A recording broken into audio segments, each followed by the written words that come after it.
नमस्कार, मैं हूं अनिल के अंकुर और आप देख रहे हैं जनता टीवी। जनता टीवी की इस खास पेशकश यानी कि सीधा सवाल में आज एक अहम मुद्दे पर बात कर रहे हैं। उस मुद्दे पे जो उत्तर प्रदेश की नहीं पूरे देश की राजनीति में आज चर्चा का विषय बना हुआ है, यानी कि कुन्नर की विधानसभा क्षेत्र और उसकी विजय। मैं साहब स्वागत करते हैं। वहाँ के विधायक जी मौजूद हैं, रामवीर सिंह जी, ठाकुर रामवीर सिंह जी हैं, जबकि और सबसे बड़ी खासियत यह है कि 3 दशक बाद से भारतीय जनता पार्टी वहाँ पर जीती है और लगातार आपकी मेहनत कर कई बार चुनाव लड़े भी हैं और बहुत अच्छे अच्छे वोट भी हासिल किए। लेकिन अब की बार जो अद्भुत तरीके से जीते हैं, जिसमें वहाँ पे जिनको वोट प्रतिशत है वो इतना ज़्यादा मिला है, जो आज चर्चा का विषय है। आखिर क्या था, कैसे पटकने दी यहाँ, यानी कि जो लगातार समाजवादी पार्टी वहाँ पर जीतती चली आ रही थी, अब की बार तो वहाँ के समाजवादी पार्टी के विधायक की प्रत्याशी की जमानत भी जब्त हो गई। क्या कारण था, ऐसा कौन सा जादू था आप में जो आज ही खेल हो गया? सर, इसे जादू नहीं कह सकते आप जी। 30 साल से मुंडा पांडे की ब्लॉक प्रमुख और जिला पंचायत में हम लोग या हमारे सहयोगी लोग मित्रगण लोग हैं। मैं पहला चुनाव 2007 में लड़ा, तो उससे पहले ब्लॉक प्रमुख की जिला पंचायत थी, तो मेरा मुस्लिम समाज में आना जाना था। बीडीसी मेंबर होते थे, तो वो एक एक महीने 15-15 दिन रुकते थे। तो उन लोगों के रिश्तेदार, मिलने वाले यार दोस्त आते थे, मेरा व्यवहार सब देखते थे। और व्यवहार जब देखते थे तो उन्हें अच्छा लगता था। मैं खातिरदारी, बढ़िया खाना वाना, सबको कई बार पूछना, ये करता था। करता रहा। उसके बाद 2007 में चुनाव आया, मुझे टिकट मिला, पार्टी ने मुझ पर भरोसा किया। 47,000 मुझे वोट मिला लगभग, और मैं चुनाव हार गया थोड़े से वोटों से। तो मैंने उस चुनाव में 5,000 वोट मुस्लिम मिल जाएं, मैंने ये ताकत लगाई। अच्छा कि यार 5,000 मुस्लिम मिल जाएंगे, क्योंकि अक्सरियत ज़्यादा है जी। तो मैं जीत जाऊँगा। वहाँ तो 60% वोट है मुसलमान जी, तब मैं जीत जाऊँगा। लेकिन हुआ क्या कि मुझे मिले वोट 2,500 मिले। 2,500? हाँ। अच्छा। एक वहाँ नारा दे दिया किसी ने जी कि रामवीर अगर चुनाव जीत गया, एमएलए बन गया, तो रोटी पे रख के बोटी नहीं खाने देगा, चीले उड़नी बंद कर देगा। ये नारा जन जन तक गया और इसने मुझे चुनाव हरा दिया। अरे 48 घंटे पहले ये नारा गया और जन जन में पहुंचा। खैर, जब मैं हारने के बाद अपने यार दोस्तों में गया जहाँ मुझे वोट नहीं मिले थे, तो मैंने उनसे कहा, तो उन्होंने कहा भाई से ये नारा आ गया और इसलिए ये बदल गया माहौल। तो मैंने एक बार बताओ, मैं एमएलए बनता तो कौन रोटी पे रख के बोटी खा रहा, मैं घरों में झांकता या चीले पकड़ता था। तो व्यापक तरीके से बात हुई, तो उन्होंने कहा कि हाँ ऐसा तो नहीं होता, हम गुमराह हो गए। तो पछताने लगे। लेकिन कोई बात नहीं, फिर ताकत लगाते रहे। जिला पंचायत ब्लॉक प्रमुख, जिन्होंने वोट नहीं दिया उन मुसलमानों से आपकी नाराजगी हुई कि नहीं हुई? मेरी नहीं, मैं नाराजगी करते थे। अच्छा। और मैंने उनके और ज्यादा काम की और ज्यादा अहमियत दी, क्योंकि राजनीति करनी थी। एमएलए का अगला चुनाव लड़ना था, तो 12 आ गए धीरे धीरे। 12 में जब मैं चुनाव लड़ा तो मुझे 65,000 वोट मिले। वोट बढ़ने लगा। हाँ, 7 के बाद वोट 9 के लोकसभा में केवल 19,000 मिले, एकदम आधे से भी कम। अच्छा। और 19 से में लोकसभा के बाद फिर विधानसभा में 19 से में ले गया 65। उस 65 में मुझे 5,000 मुस्लिम मिले। यादव मुझे 80% मिलते रहे, अब के 90% मिले, और जाटक भी मुझे ठीक ठाक संख्या में मिले। लेकिन एक कहीं बात कही जाती है कि यादव मुसलमान भाजपा को वोट नहीं दे सकता। मेरे यहाँ दिया है ना, 7 में दिया है। अच्छा।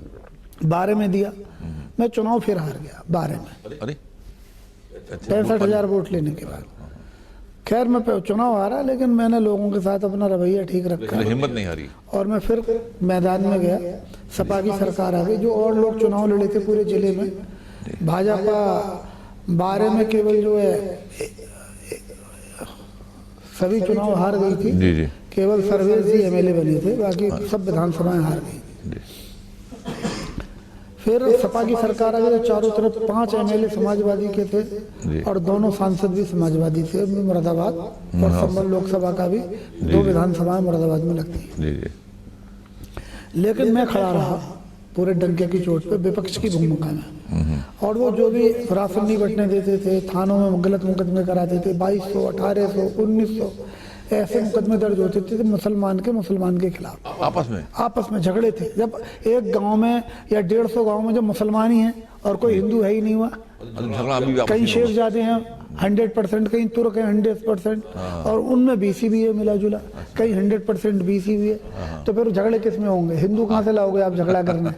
तो मुसलमानों में झगड़े होते थे। अब एक पक्ष जो पीटता था कमजोर आदमी को, वो पैसे वाला होता था, वो विधायक को पैसे दे दिया करता था और मुकदमा उस पर लिखा दिया करता था। अच्छा, उल्टा। मैं उस आदमी के पास जब थाने जाता था, उसकी पत्नी, बहन, बेटी मुझे फोन करती थी, तो जब मैं थाने जाता था तो थाने में इंस्पेक्टर कहता था भाई ये तो गलत घटना हुई है, तो इंस्पेक्टर मुझे बिठाता था, चाय पिलाता था, मुझे ठंडा करता था और कहते भाई क्या करें, हमारी तो कुर्सी का मामला है, ये विधायक हमें नहीं रहने देगा, और मुकदमा लिख गया है और दाखिला हो चुका है। तुरंत मुकदमा लिखा जाता तो तुरंत दाखिला हो जाता। मैंने कहा हवालात से बाहर निकालो।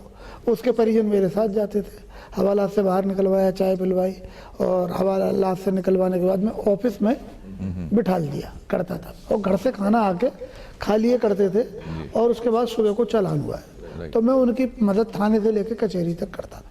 तो लोगों के दिमाग में आई कि भाई ये जो बाप बेटे मक्कार और बदमाश हैं, हार्ड क्रिमिनल है उसका लड़का, तो उसके दिमाग में आई कि भाई ये मदद कर रहा है, चुनाव जीतने के लिए दिल जीतना जरूरी है। हाँ, तो मुस्लिमों को ये लगा कि भाई इनको अगर कोई मजा चखा सकता है तो वो ठाकुर रामवीर सिंह। मैं फिर लगा, बहुत ताकत से लगा, और मैंने हजारों की संख्या में भैंसें बांटी, ठेले 8,000 सिलाई मशीनें बांटी, 1 लाख घरों में सौर ऊर्जाएं दी, क्योंकि उस समय लाइट नहीं आती थी। सपा के शासन में प्रदेश में लाइट नहीं थी, केवल 5 जिलों में लाइट हुआ करती थी, सेफई, लखनऊ, इलाहाबाद और रामपुर, और एक आध जिला कोई और था, जो नोएडा साइड पे होता है। हाँ, वहाँ लाइट होती थी। हाँ, इलाहाबाद में हाई कोर्ट की वजह से लाइट होती थी, तो बाकी तो थी नहीं। तो मैंने सौर ऊर्जा लाया मैं, इतनी बड़ी, और इतना बड़े घर हैं, 100 गज के, 125 गज के, जो जरूरतमंद लोग थे उन्हें देते थे। गरीब बच्चों को कपड़ों की किट दी। हाँ, निःशुल्क, ये सब काम निःशुल्क था। मेरे यार दोस्त हैं, वो मुझे मदद करते थे, बड़े भाई लोग हैं, उन्होंने बहुत पैसा कमाया है, बिजनेसमैन है, तो वो CSR फंड के रूप में मुझे मदद कर दिया। कार्यकर्ताओं से मैं चयन कराता था, 1 लाख से ऊपर कंबल बांटे, कार्यकर्ता चयन करता था, अपनी गाड़ी, अपना समय, अपना तेल खर्च करता था। वो चयन करके मेरे कॉलेज तक लाते थे। मेरे कॉलेज में कार्यक्रम होता था, कुर्सी, मेज, माइक, मंच, और उनके लिए जलपान, ये काम मैं करता था। और वो सिलाई मशीन आ गई, ठेले आ गए, ये सामान आ गया, वो सामान है, वो लोग पीछे खड़े हो जाते थे, उनके कर्मचारी, और मैं फ्रंट पे रहता। तो मैंने हारने के बाद फिर ये काम भी किया, बहुत बड़ी संख्या में किया। 17 आगे धीरे धीरे, तो मैंने 50,000 वोट का इंतजाम किया कि आपके 50,000 मुस्लिम मुझे मिल जाएगा तो मुझे कोई नहीं हरा सकता। फिर कुछ लोगों ने, हमारे अपने लोगों ने और बाकी और लोगों ने मुद्दा उठा दिया, और मुद्दा उठा के धीरे धीरे मुसलमान कम हुए, और मुझे 25,000 मिले। 25,000 मुसलमान प्राप्त करके मैं 99,840, लगभग 1 लाख पे पहुंचा। अरे वाह, मैं फिर हार गया। अरे तब भी हार गया? हाँ, 1 लाख वोट लेने के बाद 17 का चुनाव। उसके बाद थोड़ा मन में नीरसता भी आई, लेकिन फिर भी मैंने कहा कोई बात नहीं है, नीरसता आ गई। फिर लोग काम को कहाँ जाएं, 1 लाख लोग काम को कहाँ जाएं? सही बात। तो मेरे पास ही आते थे, तो मैं उनके काम तहसील थाने के करता रहा। मैंने जीवन में अपनी विधानसभा में कहीं भी 1 रुपये नहीं लिया, न चाय पी। तो जब वो आते थे, मैं काम करता था, तो अब ऐसे भी मुस्लिम थे जो यार दोस्त थे, लेकिन वोट नहीं दिया था, लेकिन वो ब्लॉक प्रमुखी में, जिला पंचायत में मदद करते थे, BDC मेंबर देते थे। विधायकी में धोखा दे गए? विधायकी में नहीं दे, 25,000 ने दिया, 25 से प्लस मिला, लेकिन उसमें नहीं मिला, तो वो भी आते थे, तो मैं उनकी भी मदद कर दिया करता था। तो मैंने 17 से 22 में खूब मदद की, और मैंने कोशिश की कि अब के मैं 25,000 और वोट बढ़ाऊंगा मुस्लिम का, और 50,000 की तैयारी की। लेकिन 22 में मैं चुनाव लड़ता तो जीतता, लेकिन हमारे कुछ केंद्रीय नेतृत्व, प्रदेश नेतृत्व का मन लोकल नेताओं ने बना दिया कि सब पिछड़ी जाति का आदमी लड़ा दो। ये 3 बार चुनाव लड़ गए, हार गए। मुझे केंद्रीय और प्रदेश नेतृत्व ने, दोनों ने ज्वाइंट बैठक में मुझसे पूछा कि आपके अलावा कोई विकल्प नहीं है, लेकिन अगर चौथी बार हार गए तो पार्टी आपको कुछ देने वाली नहीं है, और हम चाहते हैं कि आप जो है किसी और को लड़वा दो। तो मैंने वैसे जो आप चाहते हो वही कर दो। तो पार्टी ने जिसे भी टिकट दे दिया, मुझसे कहा भी कि आप अगर हम इसे दें या आप बताइए कोई नाम, तो मैंने भी बताया, सुझाव दिया। वो दिया तो मैंने उसे पूरे मन से, तन से, धन से लड़ाया। मेरे कॉलेज में कार्यालय बना, 82,000 वोट उसे मिला, मुझे 17 में 1 लाख और उसे 18,000 कम। छोटा भाई है कमल प्रजापति, हार गए। 19 में 87,000 वोट मिला लोकसभा में, इतनी बड़ी लहर थी आदरणीय हमारे प्रधानमंत्री जी की, मोदी जी की, और उसमें भी 14,000 वोट कम मिला। फिर 18,000 22 में कम हो गया, फिर 24 में फिर हमारी लहर थी सम्मानित परम श्रद्धेय योगी जी की और मोदी जी की। वो अलग बात है कि विपक्षों ने गुमराह कर दिया, पीडीए, नकली पीडीए बना के और लोगों को संविधान पे ला के और गुमराह कर दिया। अब लोग सब समझ गए, तो हमारे सबसे बराबर में ही एमपी आए, कोई हम इतनी पोजीशन खराब नहीं रही यूपी में, और देश में भी सबसे ऊपर आए मोदी जी के नेतृत्व में। लेकिन एक ये था कि भाई माहौल बन गया, और वो हमारे यहाँ से जो विधायक थे वो एमपी बन गए और वो जीत गए। तो तब भी 86,000 वोट मिले, 14,000 वोट कम मिले अभी 24 में, और हम 57,000 से हारे लोकसभा में, ये विधानसभा 57,000 से हारे। लेकिन मेरी जो ये मेहनत थी 2000 से पहले से जो मैं मेहनत कर रहा था, वो मेहनत धीरे धीरे धीरे धीरे रंग लाती रही, और मैं बगैर रुके, बगैर थके, ईमानदारी और पूरी वफादारी के साथ काम करता रहा। जब मैं अब पार्टी ने मेरा टिकट दिया, मैं बहुत ज़्यादा लड़ने का भी इच्छुक नहीं था। उपचुनाव था, जैसे लोगों में धारणा की भी मदद होती है, लेकिन वहाँ जहाँ बंजर भूमि है वहाँ फसल कैसे होगी। लेकिन पब्लिक ने फिर चर्चा शुरू कर दी नीचे पे, और उस चर्चा में मुस्लिम और आगे आया।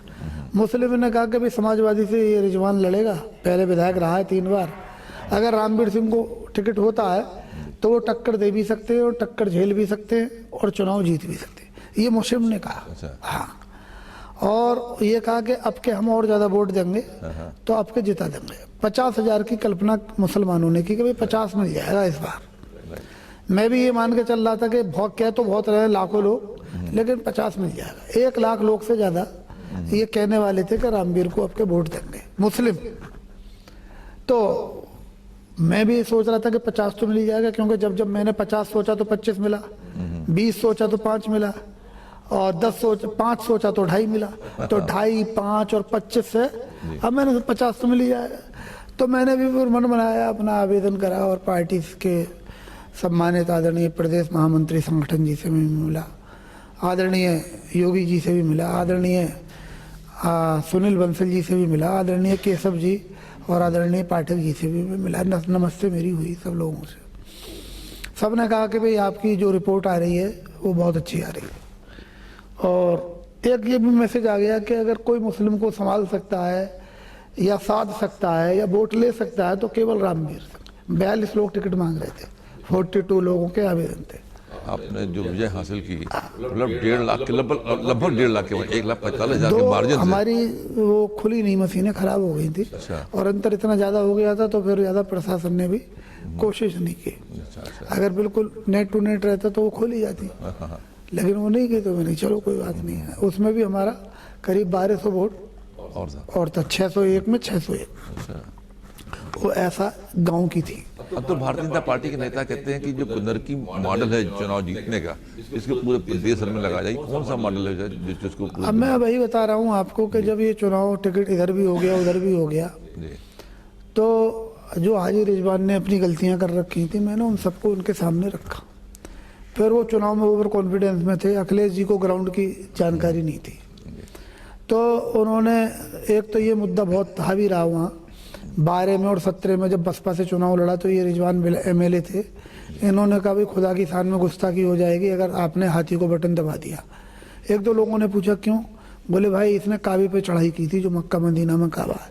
लोगों ने सोचा भाई ये हज करने गया, हाजी भी है, विधायक भी है, लिहाजा ये बात सही कह रहा होगा, और लोगों ने हाथी को वोट नहीं दिए। अब ना 12 में दिए ना 17 में दिए, जीत गए। अब क्या हुआ कि 22 में कुछ ऐसे हालात हो गए कि अखिलेश जी ने इनके टिकट काट दिया और ये हाथी पे इन्हें आना पड़ा। और जब ये हाथी से गए तो लोगों ने कहा अरे हाजी जी आप हाथी पे आ गए, खुदा की शान में आप गुस्ताखी कर रहे हो। कल हमसे मने करते थे, आज आप खुदा की शान में गुस्ताखी कर रहे हो। और इसने तो काबे पे चढ़ाई की थी, और तो हम इसे वोट कैसे दे देंगे? आपने तो हमें सिखाया। हमारे बहुत सारे लोगों ने उनसे कहा, तो उन्होंने एक दो जगह कहा कि अगर मुझे नहीं दे रहे तो फूल पे धकेल दो, फूल पे धकेल दो। ये अपील उनकी किसी कार्यकर्ता ने उनके वो कर ली, और वो वायरल हो गई। अब मैंने अपने चुनाव में वही मुद्दा बनाया कि भाई आप देखिए कि 12 में 17 में क्या बोले, और 22 में क्या बोले। तो ये आदमी एक रंगी है या दुरंगी? तो मुस्लिम लोग ही बोलते थे दुरंगी। मैंने सच्चा या झूठा? तो बोले झूठा। मैंने कहा ये आज मीटिंगों में मुस्लिम आते थे तो ये उन्हें काफिर कहता था, और कहता था रामवीर के साथ जो मुसलमान है वो दलाल है, और कौम का गद्दार कहता था, और बोले इस्लाम खतरे में है। तो ये सब बातें बोलता था। तो मैंने कहा एक बार बताओ, आप आज आ रहे हो मीटिंग में तो आपको गद्दार बोल रहा है, काफिर बोल रहा है, इस्लाम खतरे में बता रहा है, और जो है जब इसने जो है ये 22 में लड़ा उससे बसपा से, और इसने खुदा की शान में गुस्ताखी की, और इसने जो कही के फूल पे धकेल दो, तो भाई इसकी अपील ही मान लो, आज कौन सी दिक्कत है? तो मुस्लिमों ने वो बात प्रचारित कर दी कि भाई अब तो रिजवान की अपील को ही हम मानेंगे। आपने उन्हीं की जुबान को उन्हीं की बोले अब तो मुसलमानों ने कहा कि भाई अब तो हम धकेल रहे हैं वोट को, धकेलेंगे, दंगे नहीं धकेलेंगे। तो एक तो ये बहुत प्रचारित हुआ लोकल स्तर पे।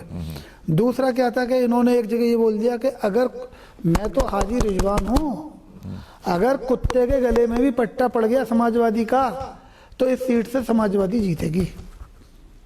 मैंने वो भी उठा लिया मुद्दा, और मैं मुस्लिम भाइयों में गया। मैंने कहा एक बार बताओ, जब हाथी के कुत्ते के गले में पट्टा पड़ जाएगा समाजवादी का और वो जीत जाएगा, तो मुस्लिम भाइयों आपकी वोट की और आपकी कौम की हैसियत बताओ क्या है?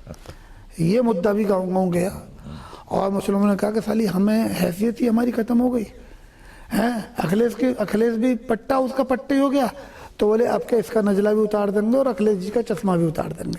ये मुसलमानों ने तमाम पत्रकारों को बोला है। ऐसा आपको हजारों वीडियो मिल जाएंगी, हजारों, आप क्षेत्र में आएंगे तो। बोले आपका नजला उतर जाएगा, इसका भी और उसका भी। उसके बाद में यादवों में गया। मैंने कहा यादव भाई 80% तो आप वोट करते हो, लेकिन आप बताओ कि आपके सपा के विधायक ने ये बोला है पट्टा। जब पट्टा से जीत रहा है तो यादव की कोई कौम की वैल्यू है या उसके वोट की वैल्यू है? तो यादव ने भी वो अपने मन पे ली, और 90+ वोट। आप किसी भी गांव में चले जाओ, 90+ में मैं हूँ। हाँ, 90+, कहीं 95 में हूँ मैं, कहीं 100% यादवों ने मुझे वोट दिया है। 100% वोट मुझे पड़ा। तो यादवों का क्या हुआ, ऐसा हुआ जो हृदय परिवर्तित हो गया? भाई पहली बात तो मुझसे जुड़े हुए थे, जैसे मुस्लिम जुड़ा हुआ था। हृदय परिवर्तन अभी नहीं हुआ है, लेकिन एक टॉपिक ये भी चल गया। अच्छा। और मुझसे जुड़े हुए तो दिली रिश्ते थे, मुस्लिम के, यादव के, जाटव के, और जाटव ने भी मुझे 40% वोट किया। जितना वोट पड़ा उसका 40% में लेके गया। अच्छा। तो मेरा कहना कि असली पीडीए कुनरकी में लागू हुआ, असली पीडीए, और कोई धोखा नहीं दिया है किसी को भी। एक खास बात बताना चाहूंगा दर्शकों को कि इससे भी बात है कि आपके 11 कैंडिडेट ऐसे थे जो मुस्लिम थे, अकेले हिंदू कैंडिडेट आप थे, और 11 खड़े रह गए। उनका वोट टोटल काउंट कर लिया जाए वो भी मतलब बहुत कम मात्रा में आता है, बहुत कम संख्या में। 171 मुझे मिला और 222 पड़ा। अब आप लगा लीजिए कि 29 और 22, बस 51,000 वोटों पे सब रह गए। 11%। हाँ। और उसमें हिंदू भी 2-4% यादव भी चला गया, और करीब 50% जाटव समाज का वोट भी चला गया। जो आपका जो इलाका है कुदर की, जैसा कि मुना पांडे जो इलाका है, मैंने देखा हुआ है अच्छी तरीके से, तो ये काफी मतलब बैकवर्ड टाइप का है। बैकवर्ड इसलिए है कि यहाँ 18 महीने के लिए एक बार बीजेपी जीती। अच्छा। और उससे पहले भी 30 साल 40 साल 50 साल ना जनसंघ जीता ना भाजपा जीती, और उसके बाद भी 30 साल से वो जीते। एक मुद्दा ये भी बहुत हाईलाइट रहा कि भाई हमने अपनी कौम को 30 साल इधर दिए, 30 साल उधर दिए, और इतना दे दिया आपने, मुसलमान बना दिए। अब 30 महीने रामवीर को देंगे। 30 साल बनाम 30 महीने चुनाव हुआ, रामवीर बनाम रिजवान चुनाव हुआ। सम्मानित योगी जी की और आदरणीय मोदी जी की तो योजनाओं का लाभ था, उन योजनाओं के लाभ को भी हमने जन जन तक पहुंचाया कि कोई पक्षपात सरकारों ने नहीं किया। और जो मुकदमे कम हुए, योगी बाबा की सरकार बनने के बाद जहाँ 1800, 1700, 2000 मुकदमे होते थे, अब वो 300, 350, 400 रह गए थानों में। तो उससे क्या हुआ, 75% पब्लिक को, मुसलमानों को लाभ हो गया। पहले एक गांव में एक बुलारो गाड़ी नहीं मिलती थी, अब किसी भी गांव में चले जाओ 10 स्कॉर्पियो और 2-4 फॉर्च्यूनर आपको मिल जाएंगी। मुसलमानों ने इतनी तरक्की की। मुकदमे कम हाँ, योगी सरकार में जब मुकदमे नहीं हुए और उनमें झगड़े नहीं हुए, ना भाजपा के नेताओं ने झगड़े कराए, ना ग्रुपबाजी बढ़ाई, तो मुकदमे कम हुए, तो उनका पैसा पुलिस से भी रुका, थाने से नेताओं पे भी रुका, और उनका पैसा जो वकीलों पे भी नहीं गया और अदालतों में भी नहीं गया। ठीक है, और उन्होंने अपनी कमाई की और ईमानदारी से उन्होंने पैसा बचाया, तो गाड़ियाँ भी ली, तो खुशहाली हुई। तो मुस्लिम ने ये भी कहा कि भाई चोरियाँ बंद हो गई, योगी की सरकार में चोरी बंद हो गई, प्लॉट कब्जाने बंद हो गए, मकान कब्जाने बंद हो गए, जमीनें कब्जानी बंद हो गई और गुंडागर्दी खत्म हो गई। ये मुस्लिम ने कहा कि अब हम टांगे फैला के सोते हैं। पहले घर में भी चोर नकब लगा लिया करते थे, आज तो जंगल में भी इंजन खड़ा हुआ है पंपिंग सेट, तो उसे भी चोर नहीं ले जा रहे। ये मुस्लिम बोलता है। अच्छा, हाँ, लेकिन ये लोग भड़का देते हैं उन्हें कि देखो भाई बाबा हैं, ऐसे कपड़े पहनते हैं, ये करते हैं, मंदिर में पूजा करते हैं। तो मैंने उन्हें समझाया कि तुम सब जितने भी मुस्लिम हो, सबके पूर्वज हिंदू थे भारत में रहने वाले, और आपका इबादत करने का तरीका बदल गया है, पहनावा बदल गया है, डीएनए हमारा और आपका एक ही है, भारतीय हैं। तो उन पे ये भी है बन के भाई आपकी पूजा पद्धति अलग है, मोदी जी की और योगी जी की पूजा पद्धति अपनी है, मैं भी अपनी पूजा पद्धति मेरी है, आपकी इबादत करने का तरीका है, केवल तरीके बदले, बाकी हम सब एक हैं। तो हम ये समझाने में भी सफल है। जो पीतल नगरी है, पीतल नगरी में दो प्रकार के लोग रहते हैं, या तो बहुत बड़े आदमी जो एक्सपोर्टर्स हैं, है ना, या तो कारीगर जो मतलब बहुत नीचे तबका रहता है। जो निचले तबके को समझाना बड़ा कठिन होता है, उनको मतलब उनको उनके दिमाग में बड़ा ढंग कठिन होता है। देखिए, आप कारीगर अधिकांश मुस्लिम ही है। एक वकील अदालत में जब प्रेजेंटेशन करता है तो उन्हीं धाराओं में मुकदमा हार जाता है, और एक वकील जब अपना प्रेजेंटेशन करता है तो सेम केस में वो जीत जाता है। मुद्दा है प्रेजेंटेशन का। हमने प्रेजेंटेशन बढ़िया किया, और वो अमीर लोग थे, गरीब लोग थे, मध्यम वर्गीय लोग थे, सबकी समझ में आए वो प्रेजेंटेशन हमारा, और उसकी ये जीत हुई। बाकी हमारे सम्मानित कार्यकर्ताओं ने, मतदाताओं ने भी रात दिन एक कर दिया और पूरी ताकत लगा दी, और ऐसी विधानसभाएं आरोप कोई भी लगाता रहे। 58% वोटिंग सबसे ज्यादा हुई प्रदेश में, सबसे ज्यादा। अखिलेश जी कहते हैं कि वहाँ पे आरोप लगा रहे हैं, तो मैं आपसे पूछना चाह रहा हूँ आपके चैनल के माध्यम से कि अखिलेश जी का घर का एक्सटेंशन जो है, ये है करहल एक्सटेंशन है, आंगन है, ये घर का आंगन है। क्यों है आंगन? आदरणीय मुलायम सिंह नेताजी साइकिल से करहल पढ़ाने जाते थे, ठीक है, तो घर का एक्सटेंशन ही तो हो गया, आंगन ही तो हो गया। तो उस आंगन में उनके परसेंटेज भी कम रही, जीत का अंतर 14,000 रहा। अगर 10-10 वोट, 15-15 वोट हर बूथ पे बढ़ जाते तो काम खेल खत्म था। और अब लोगों को यकीन आ गया कि भाई करहल भी जीती जा सकती है, तो 2027 में फूल खिलेगा, आप देखना करहल में खिलेगा। तो वो करहल पे बोले नहीं, करहल पे उन्होंने कोई बोला, परसेंटेज कम रही है। और यहाँ कुनरकी में बोल रहे हैं, ये कुनरकी में इसलिए बोल रहे हैं कि वो विचलित हो गए। उन्हें अब ये मैसेज चला गया पूरे प्रदेश में, देश में, क्या मुसलमान उनके साथ से हट गया है। जो मुसलमान को कांग्रेस ने और सपा ने मूर्ख समझ रखा था, वो मूर्ख नहीं है, वो समझदार है, बहुत पॉलिटिकल भी है। और उसने अब समझ लिया कि भाई शुरुआत कहीं ना कहीं से तो होती है ना। भाई भाजपा की भी स्थापना हुई 80 में, तो शुरुआत उसके बाद ही हुई। सपा की भी स्थापना पहले हुई, तो अब स्थापना, ये कुनरकी से परिवर्तन की बात आई है, तो ये बदलाव होगा पूरे प्रदेश में। एक सवाल उठा जब कुनरकी में आपने भारी बहुमत से चुनाव जीता और काफी लंबे मार्जिन से, जिसमें कहा कि मुसलमानों ने बहुत ज्यादा वोट आपको किए, वहीं बगल में संभल में घटना हो जाती है, तो वो क्यों हुआ? आखिर क्या ऐसा रिएक्शन क्या हुआ? सपा प्रत्याशी ये घटना कुनरकी में कराना चाहते थे। अच्छा। लेकिन हमने कुनरकी के लोगों की मीटिंग करके 5,000-7,000 मुसलमानों की, और हमने कहा कि अपने धार्मिक स्थलों पे निगरानी रखो और अपने गांव में निगरानी रखो। ये कुछ भी कोई भी ऐप कर सकते हैं, और फिर कई नारों से मैं 3 बार हारा हूँ, ये इस तरह का माहौल बना सकते हैं। हमें हिंदू मुसलमान को जो है कांट छांट करके हम चुनाव जीत नहीं सकते, तो हम कोई गलत काम नहीं करते। ये कुनरकी में कराना चाहते थे, कुनरकी में वो काम नहीं हो पाया। तो कुनरकी से बिल्कुल सटा हुआ संबल जिला है, उसकी सीमा लगती है और कुनरकी की जहाँ लास्ट सीमा खत्म होती है और संबल जुड़ जाता है, वहां से संबल नगर केवल 3 से 5 किलोमीटर की दूरी पे। बिल्कुल ठीक। हाँ, तो इन्होंने वो जो कराया है जी। वो एक सोची समझी चाल है। जिन्होंने वो दावा दाखिल किया है वो हमारी कुनरकी विधानसभा के रहने वाले हैं। अच्छा, आपको ये जानकारी नहीं होगी। और उनके बड़े भाई का और रिजवान का बहुत गहरा संबंध है। अगर CDR निकलवाएं आप 1 साल की मोबाइल की या 2 साल 3 साल पुराने 4 साल पुराने फोटो देखें तो आपको सब चीज़ें क्लियर हो जाएंगी। इन्होंने वो दावा कराया, दावा कराने के बाद फिर वो चीज़ आगे बढ़ गई। ये उसमें 18-19 में ये झगड़ा चाहते थे, लेकिन ईश्वर की भी शक्ति है जो अदृश्य शक्ति काम कर रही है, जिसके कारण हम और आप बैठे हुए हैं आज। तो वो झगड़ा टल गया। एक सवाल और है। वो झगड़ा टल गया। फिर वहाँ 2 परिवार ऐसे हैं कि जिसमें वर्चस्व की लड़ाई है, वर्क फैमिली और नवाब इकबाल नवाब साहब की फैमिली।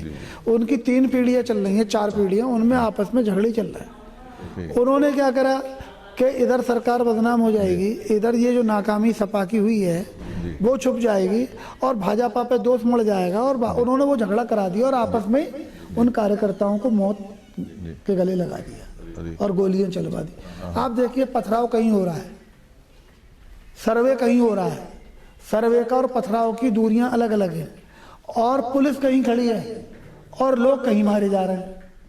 हाँ, ये बड़ा अजीब सा लग रहा है पूरा। लग रहा है ना? जी जी। तो उन्होंने अपने लोगों को ही मार दिया उस वर्चस्व की लड़ाई में। उन्होंने सोचा ये फंस जाएगा, उन्होंने सोचा ये फंस जाएगा, लेकिन योगी बाबा की सरकार ने वह न्याय किया है। जो दोषी हैं उनके खिलाफ कार्रवाई हुई है। अब न्यायिक वो गठन हो गया है, आयोग का गठन, तो अब और दूध का दूध और पानी का पानी हो जाएगा। मेरा आखिरी सवाल है, आपने लंबे समय से मुसलमानों को साथ में लिया, की बार तो बड़ी संख्या में मुसलमानों ने आपको वोट दिया।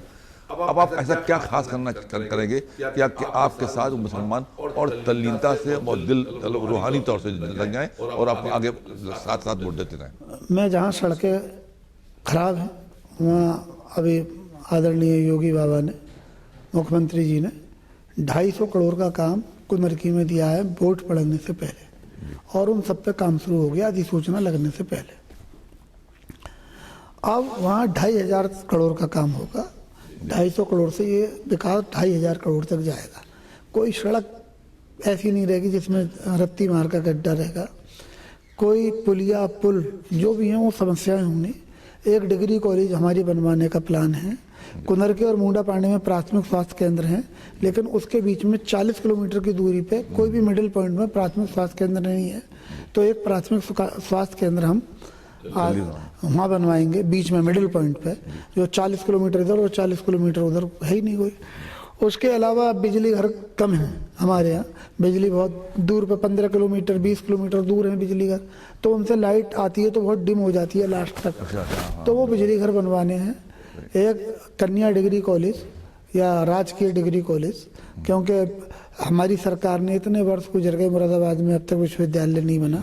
अब आदरणीय कौशल विकास का भी काम लीजिएगा, बड़ा अच्छा हो जाएगा। आपके यहाँ कारीगर बहुत हैं। कौशल विकास का भी मैं काम लूँगा, अपने यहाँ सेंटर लूँगा, और विश्वविद्यालय बन चुका है तो डिग्री कॉलेज भी वहाँ बनेगा तो और अच्छा होगा। और सड़कें भी बनेंगी, इसके अलावा बिजली घर भी बनेंगे, प्राथमिक स्वास्थ्य केंद्र भी बनेंगे, और हमारे यहाँ एक स्टेट हाईवे की ज़रूरत है। हम अपने मुख्यमंत्री जी से प्रार्थना करेंगे कि वो उस काम को भी कर देंगे। मतलब स्पेशल बजट कुनरकी के लिए स्पेशल मौका विकास को देंगे। आपके पास समय कम है क्योंकि तो हम इसी महीने बचे हैं। हम इस 30 महीने में ना 30 साल का काम करके दिखाएंगे ना। चलिए, हमने ये वादा करा ना जनता से 30 साल में का काम 30 महीने में हम आदरणीय योगी जी के नेतृत्व में, आदरणीय मोदी जी के नेतृत्व में करके दिखाएंगे। ठाकुर रामवीर सिंह जी का जैसा दावा है, जैसी कोशिश है, जैसा प्रयास है कि 30 साल की जो कोशिशें हैं इनकी, वो 30 महीने का इस विधायकी के कार्यकाल में पूरा कर दिखाएंगे। क्षेत्र को बिल्कुल बदल देंगे, जैसे विकास होना चाहिए वैसे करेंगे। इनको बहुत बहुत शुभकामनाएं, धन्यवाद।